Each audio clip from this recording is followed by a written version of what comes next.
champion. I love it so much. That was Chase Elliott taking home the 2020 NASCAR Cup Series championship. Just this past Sunday, jubilation run amok. Chase gracious enough to get up and join us this morning.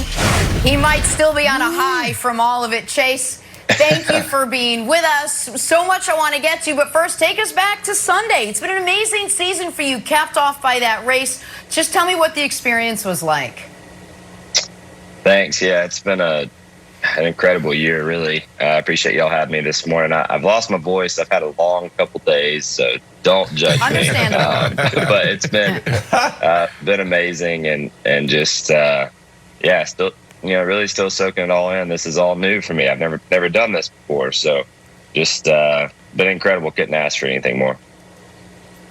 Chase, my dad was a firefighter, and I say that because growing up, I think everyone around him assumed I was going to be a firefighter. It's one of those jobs where, a lot of fathers, sons, uncles, It's family business almost.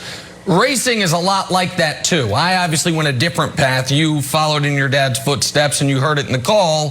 He won the Cup championship, in 1988, and now you've won it in 2020. I ask you, A, what does it mean to kind of carry on that legacy? But also, at what age did you know, I'm going to do what Daddy does? Yeah, that's a good point, and I feel like, my parents, first off, they were just so supportive, and like racing was never their decision. And I really respected that from them. And they always kind of let me decide what I wanted to do. But I thought I wanted to go race at like 8, and I started to race go-karts and things at that time. But obviously then, it's just a having fun hobby thing. I would say when I was probably, 12, 13, things started to get a little more serious. And it was at that point in time that I think I really kind of clicked with it and wanted to continue. And been super lucky. I had some great opportunities, and yesterday or Sunday was a dream. So just still trying to figure it out. Chase, Brandon Marshall here. Super excited to have you. Thank you, man, and congratulations. You probably won't remember this, but 2 years ago, I got an opportunity to shake your hand, take a picture, and it's okay if you don't remember. There was a lot of people around, but I was in line, and I was able to take a picture with the great one. So I want to say thank you for that. But look, you talk about this dream. At the age of 6, I had this dream to become a football player in the National Football League, right? And that's what I worked for from that moment on. What did it feel like when that confetti came down? What is that feeling? I understand what that feeling is of getting drafted. I understand that feeling of scoring a touchdown in a big game and signing big contracts. But like, this is the ultimate thing that you could have done. Like, what is that feeling?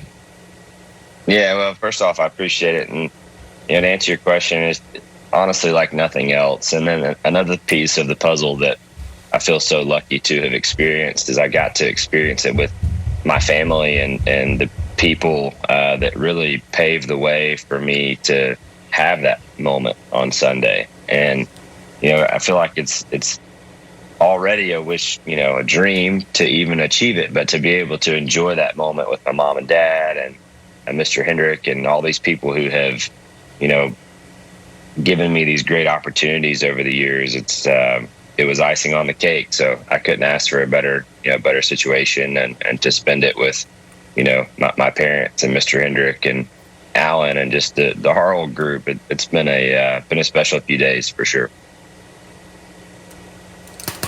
Chase, I've got a 2-part question. The first one I think we just have to address right off the bat. Huge trophy. That trophy is it's a monstrous trophy. I don't know where you're going to do it. It's just a monster trophy. It's fantastic. I don't know if you need to call a contractor and add an extra room onto your home, but just monster trophy. I love it. Second part of the question is this. Jimmy Johnson, obviously leaving NASCAR. What has he done for you? And do you feel any pressure to live up to sort of follow in his footsteps at Hendrick? Yeah. Well, first off, the trophy is big and it's heavy too. It took about all I had to lift that thing up. So, but Jimmy's been such a I mean, such a stand-up guy. I mean, all the things everybody talks about him is the way he carries himself. I mean, obviously his on-track success speaks for itself, but, you know, I think what everybody that has had the pleasure of knowing Jimmy is most proud of him and most grateful for is his friendship and the type of example he sets off the racetrack, because I'm not sure that there's one that does it any better than him. So just proud to have had him as a friend all these years. Going to continue that friendship. He's been as big of a cheerleader and supporter as anybody this past week, and then us winning on Sunday on his last race. I mean, it was just unreal. Great experience. So happy to call him a friend, and I wish him the very best as he moves on. All right, Chase, real quick. Antonio Cromartie, Darrell Revis, some of my fiercest competitors that I've gone against in my competition. Who's that guy for you, this journey to lead to this? Who was that guy you had to battle this year? And that's a good one. I feel like there's really only a few guys that I care about a whole bunch and are close friends to, and really the rest of them I feel like are about on the same bottom of the board, that they all share it together. So you're basically saying there's so basically you're saying there's only a couple good drivers and great teams, and everybody else is just... There's only a couple good guys. It's the other way around. There's only 2 or 3 good ones. Love it. You want to tell us who those 2 or 3 are? I don't know if he wants to. I think that's what we're getting at. We thank you so much. It's been such an amazing season. We got through the interview. No one made any Days of Thunder references, which is like huge. I know you said you're losing your voice. It's going to be a sleepless couple of days. Enjoy it, though. It's really been fun getting to know you and getting some insight. So congratulations again, and thanks. Absolutely. Thank you, guys. I appreciate it. We're going to take a break. Coming up, we're breaking out Nick's newly adjusted NFL tiers. There has been movement, folks. Movement in the tiers. You don't want to miss it.